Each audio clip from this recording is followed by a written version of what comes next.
लेकिन एक और रिएक्शन ये कि अजरबैजान और आर्मेनिया की जंग में अब चाइना भी सामने आ रहा है। बहुत बड़ा खुलासा, चाइना खुलकर तो सामने नहीं आ रहा, लेकिन चाइना का इन्वॉल्वमेंट का खुलासा हुआ है। और खुलासा यह है कि चीन की वर्ल्ड वॉर वाली खतरनाक साजिश का पता चला है। अजरबैजान को हथियारों की सप्लाई कर रहा है चीन। Multiple rocket launcher system, grenade launcher की सप्लाई की जा रही है चीन की तरफ से। लंबी रेंज की मिसाइल, स्नाइपर दे रहा है चीन। तो चीन की तरफ से भी अब एक साजिश का खुलासा। चीन ने अजरबैजान को खतरनाक हथियार दिए हैं। चीन ने कासिरगा T-300 जैसे हथियार दिए हैं। आर्टिलरी यूनिट से दागे जाते हैं ब्लाइंड शॉट्स, और ये ब्लाइंड शॉट्स आर्मेनिया कोई नहीं, आर्मेनिया की सेना कोई नहीं, सिविलियन इलाके को भी निशाना बना रहे हैं। कासिरगा T-300 से आर्मेनियन सेना पर वार किया जा रहा है। संजय सोई साहब, तब तो हम अभी तक पाकिस्तान के बारे में जान रहे थे, लेकिन जहां पाकिस्तान वहां चाइना कैसे अलग रह सकता है? ये कितनी बड़ी खबर है सर?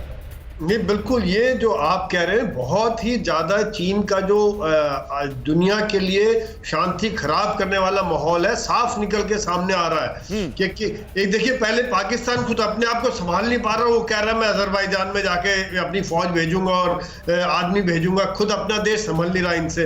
उधर से चाइना सप्लाई कर रहा हथियार, यानी कि लड़ाई में आग में तेल डालने वाला काम कर रहे हैं। आप कह रहे हैं संजय सोई साहब, मेरे साथ याकूब साहब हैं। याकूब साहब बहुत सुलझे हुए शख्सियत है, जो जितना मेरा इनसे इंटरेक्शन हुआ है, बड़ी कायदे की बात करते हैं। लेकिन याकूब साहब, एक कहावत है, हिंदी में कहावत है, शायद आप समझेंगे क्योंकि आप समझते हैं उस लैंग्वेज को, घर में नहीं दाने और अम्मा चली भुनाने।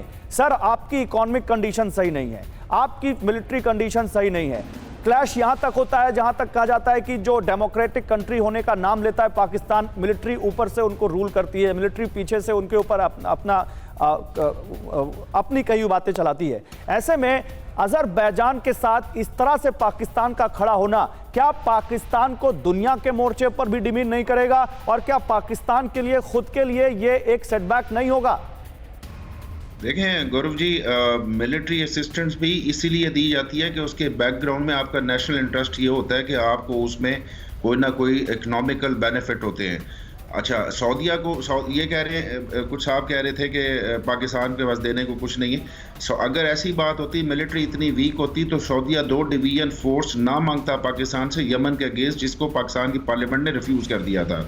अब यहाँ पे बात आती है, जो इस जंग की, इस वॉर की जो बैकग्राउंड थे, ये इंडियन डिप्लोमेट थे, ये बहुत खूबसूरत अंदाज में आपको बैकग्राउंड बता रहे थे। अगर आप इनको थोड़ा और टाइम देते तो ये आपको बिल्कुल समझा देते कि ये जिस तरीके से 2 करोड़ टर्किश आज़री हैं जो कि ईरान में रहते हैं। क्या आप पर भी बरपा है जालसाजी का कहर? सपने टूटे आपके, न घर के न घाट के।